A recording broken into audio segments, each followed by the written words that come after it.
Every time you talk on the phone or go on the internet, what you say or type travels to its destination through fiber optics.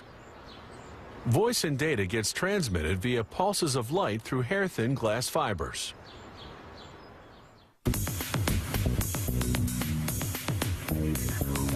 Those fibers start out as large glass tubes. First, workers unwrap the tubes.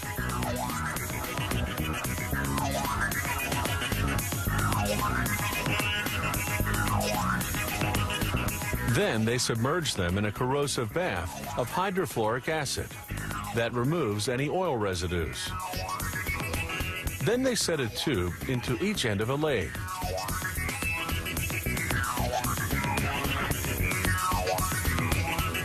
As the tubes spin, they're heated with a hydrogen-oxygen flame.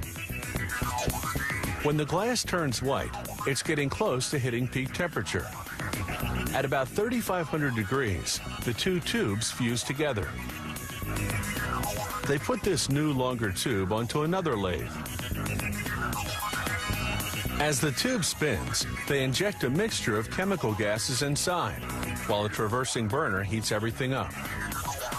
The gas mixture contains liquid forms of silicon, an abundant chemical element found in nature, and germanium, a chemical element similar to tin that's used as a semiconductor in transistors and other electronic devices. As the gases heat, they undergo a chemical reaction that leaves a white soot on the inside of the glass tube. The heat fuses the soot, forming what will eventually become the core of the optical fiber. The glass tube itself will form the fiber's covering. When there's enough fused soot, they turn up the heat until the soot itself turns into glass. Then they heat the glass tube enough to soften it, and to soften the new glass inside. The intense heat eventually makes the tube collapse on itself to form a solid rod. The internal structure of the optical fiber has been achieved. But it's in the form of a big bulky rod called a preform. So the next step is to thin it out. First, they excise the preform from the uncollapsed section of the glass tube.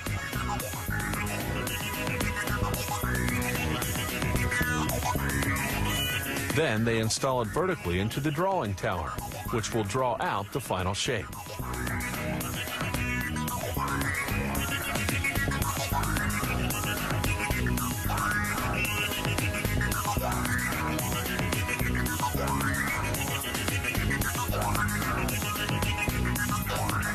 The drawing tower's oven heats one end of the preform to 3,600 degrees.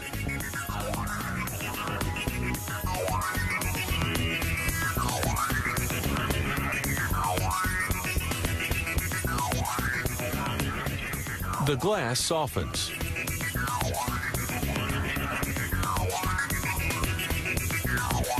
Gravity helps pull it down, like honey dripping from a spoon.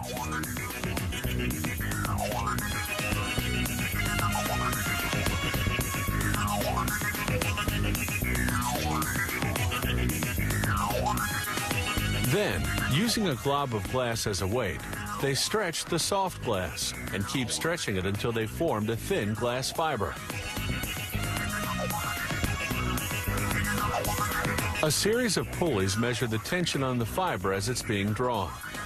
A special monitor makes sure the fiber's precisely the right diameter, just 5/1000ths of an inch.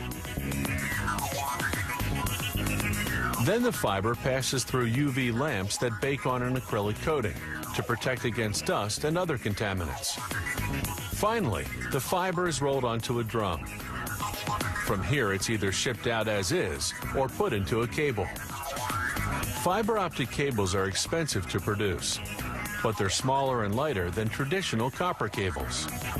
They carry more information and need fewer repeaters to keep the signal from deteriorating. And unlike copper cables, they're immune to electromagnetic interference. They're also hard to tap without being detected. And all this is made possible by a complicated process based on a very simple principle: light traveling through glass.